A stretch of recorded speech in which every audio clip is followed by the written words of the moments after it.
Hello, my name is Ted Smith. We're making a number of short videos to highlight sections of my Hempology 101 book that I've written on the history and uses of cannabis sativa, the most amazing plant in the world.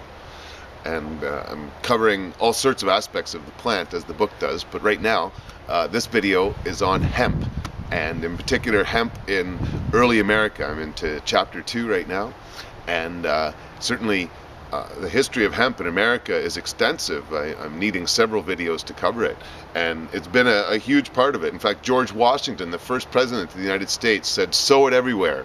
It was so important, and it's reported that he actually had some female sensimelia plants in his garden, but knew the difference between the hemp plants in the fields, as did many farmers. In fact, it's reported that the white slave owners would actually allow their black slaves to grow some cannabis and use it, to smoke or to eat as they chose, and that they would be kept separate, the plants that is, from the hemp that was grown, because these cotton farmers would still grow hemp for rope, because it makes amazing rope. In fact, a lot of the twine used today even is still made out of hemp because it's so good and water resistant. That's why it was so good on sailing boats in particular, because the hemp rope wouldn't break when it froze like some other plants would, or wouldn't get as bad. So that was really important to sailing boats and to many other people. And as I've said, hemp in the early Americas was very important, and early into the 1800s it was a thriving industry, and Kentucky was where most of the American hemp was being grown. It was certainly being grown in many other states.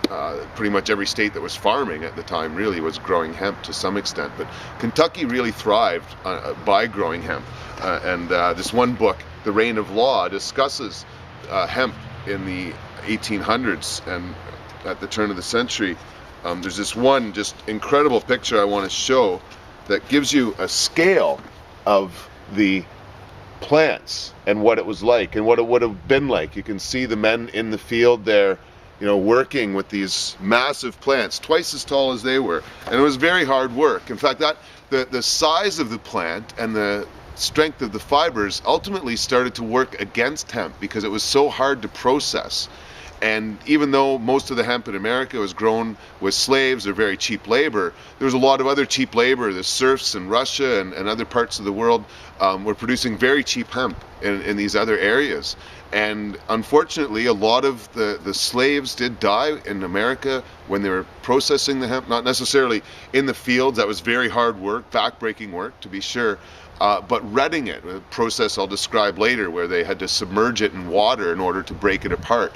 So in the wintertime, especially a lot of slaves would die trying to, process the hemp. But it's certainly something that was used extensively. And again, Kentucky and many states thrive, but the competition in the world made it so that by the late 1800s, it was starting to die out, but that changed. And you'll have to watch the next video to get to that. So subscribe to our YouTube channel, check out Cannabis Digest. We have blogs coming out every day. I do a video every week about the history, and certainly there's more than that. You can check me out on Facebook and other places too. Thanks for watching the video. Have a great day.